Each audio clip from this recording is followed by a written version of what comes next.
getdi, yəni antibiotik içdim və hər şey keçdi. Demək, mən sağaldım. Deyirəm, yox qardaş, bu sağalma əlaməti deyil. Sadəcə olaraq həmin mikrobun bir hissəsi qırılır, məhv olur. Bir hissəsi gizlənir. Keçir gizli rejimə. Yəni insan orqanizmi tərəfindən, orqanizmi müdafiə qüvvələri tərəfindən tapıla bilmir. Gizlənir, özünü qoruyur. Və xəstəlik keçir xroniki vəziyyətə.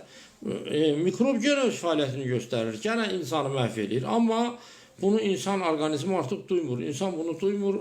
Ancaq o zaman hər şey məlum olur ki, insana ciddi ziyan dəyib, ciddi problemlər var, ağır prostatit var, prostat vəzidə ciddi problemlər var. Yəni, belə məsələlər meydana çıxır. Kişi sonsuzluğu var.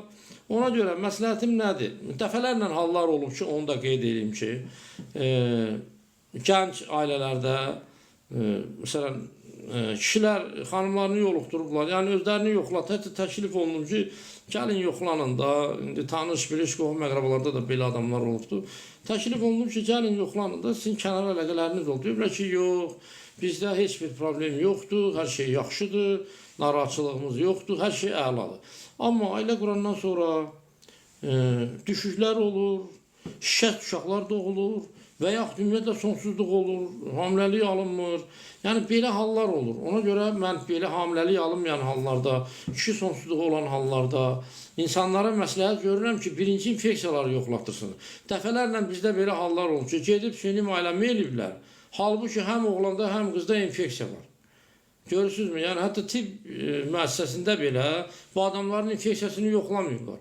Ancaq çalışıblar ki, süni müayinə ilə məşğul olublar. Yəni, yoxlanmayıb, bu adamda mikrob var ya yoxdur və 3 dəfə dalbadal süni müayinə olunmasına baxmayaraq, bu adamların övladı olmayıb. Yəni, bu belə bir çətin bədbəxtçilik bir vəziyyətlər yaranır bu infeksiyalardan. Ona görə bunu mütləq mütəxəssis həkimlə məsləhətləşib, yəni tutaq ki, infeksiyaya görə travmatoloqun yanına, uroloqun yanına getmək lazım deyil, veneroloq, androloq, veneroloqlar, yəni bizim sahədir bu. Bu mütəxəssisə müraciət eləmək lazımdır ki, bu mütəxəssislər sırf bu xəstəliklə işləyirlər. Həmişə də bu xəstələrlə işləyirlər.